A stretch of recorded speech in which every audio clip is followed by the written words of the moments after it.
Hello, everybody. My name is Karen, and I'll be going over Sustainable Development in a Post-Brundtland World by Chris Sneeden, Richard B. Horath, and Richard B. Nogard. So let's get started. Now, just an overview, quick overview on sustainable development in general, because that's kind of, well, that is their main focus, more or less. Sustainable development, as you can see, is defined by UN as development that meets the needs of the present without compromising the future. And this definition was created in 1987 in the UN Brundtland Commission, which is relevant to this paper a lot, as that will be where the Brundtland report originally comes from. And today there are almost 140 development countries in the world seeking the ways to meet the development needs without adding the climate change more than they already may have beforehand. And and and there's been a lot of development strategies such as the eight Millennium Goals from 2000 and the 2015 Sustainable Development Goals, which is part of the 2030 agenda from that conference. So continuing, what is the Brundtland Report? So the Brundtland Report is known as Our Common Future, and it's a publication released in 1987 during the Brundtland Commission. And this report introduced sustainable development, how it can be achieved. In this publication, our common future is described as a watershed moment in thinking on environmental development and governance. And three focuses for our common future, and I'll just go over them briefly here. Our common future first focused on the critical issues of equity, environment, and raised important ethical considerations regarding human-environment relationships. Second, our common future marked and anchored and guided the rise of remarkable political debate. Indeed, a whole new political discourse across contested interests, from grounded practitioners to philosophical academics and indigenous people. So a lot of people had a lot of stake in sustainable development, and that was guided by our common future that really started this discourse. And third point is that a lot has changed. So the early critics of Brundtland did not foresee the decline in legitimacy and authoritative science and the rise in more discursive democratic science. And so that's one of the changes that they address, how authoritative science has kind of fallen back to democratic science. So continuing from here, how has this been applied? And so they cite a study from Lafferty and Meadowcroft, which examined the extent to which sustainable development policies were achieved in industrialized countries, and the impression they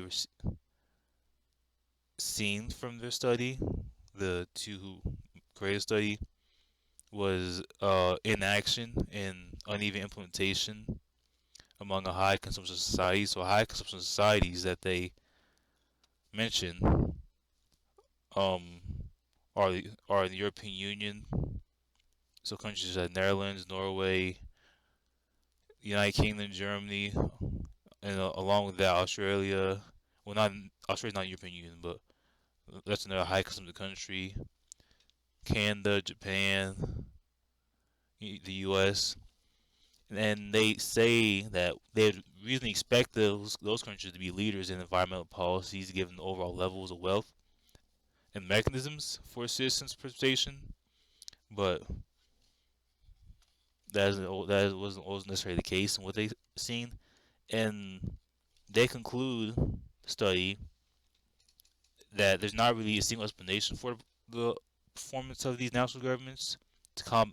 Might be a combination of things that they explain could contribute to a lack of progress. So, and why was it not a major success? So the authors explain that changing global institution landscapes for encouraging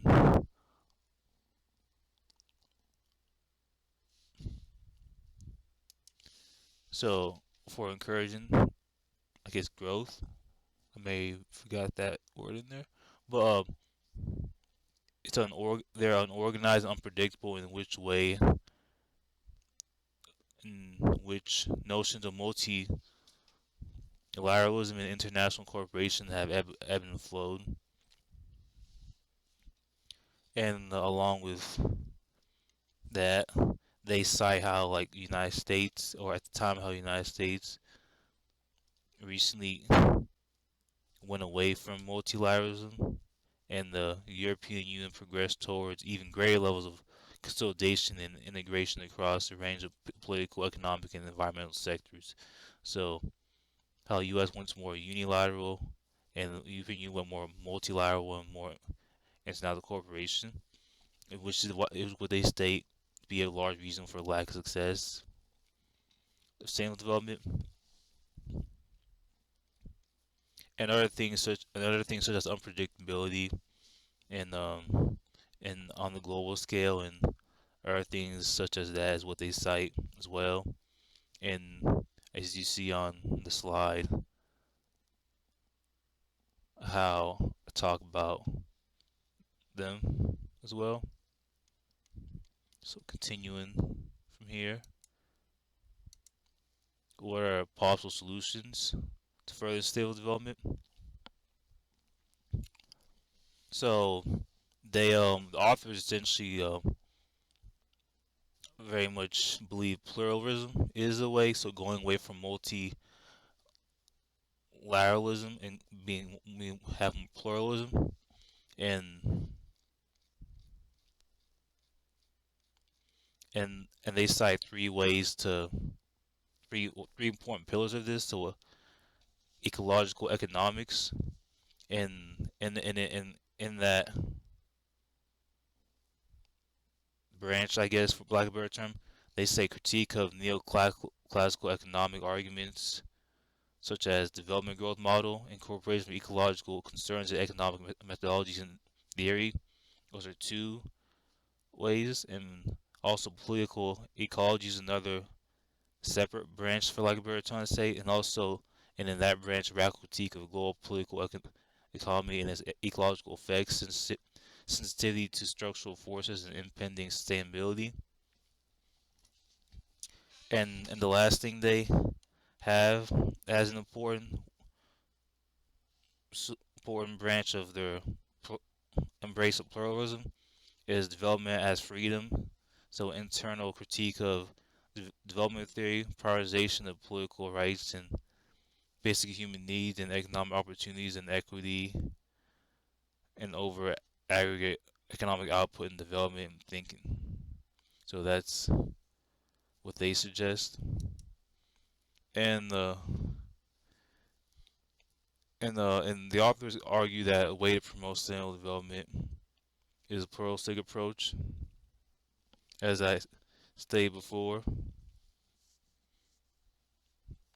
and they contend that a radical critique of contemporary human environment relationships and with inherent notions of sustainability needs to be re- gets reanalyzed and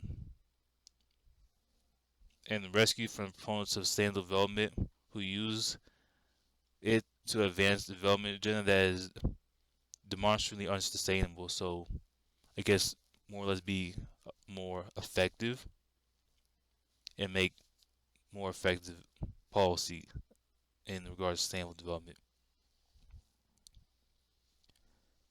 And And they also say rather we, and the authors, they also say rather we advance a set of conceptual and normative perspectives that embrace pluralism when approaching sustainable development in all its complexity. So that's back to the pluralism. So that's what they say could boost the prospects for sustainability in post-Brundtland world. And that's all I have to say. I hope you enjoyed it. Thank you.